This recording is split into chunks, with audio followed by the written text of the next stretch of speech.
Kayo ang asin ng sangkatauhan. Ngunit kung ang asin ay mawala na ng alat, paano pa ito mapapaalat muli? Hindi ba wala na itong kabuluhan, kundi ang itapon at tapakan ng mga tao? Kayo ang ilaw ng sanlibutan.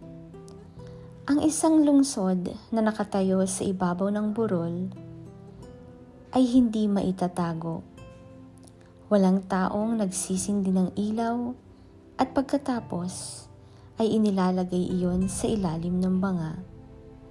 Sa halip, inilalagay iyon sa talagang patungan upang matanglawan ng lahat ng nasa bahay.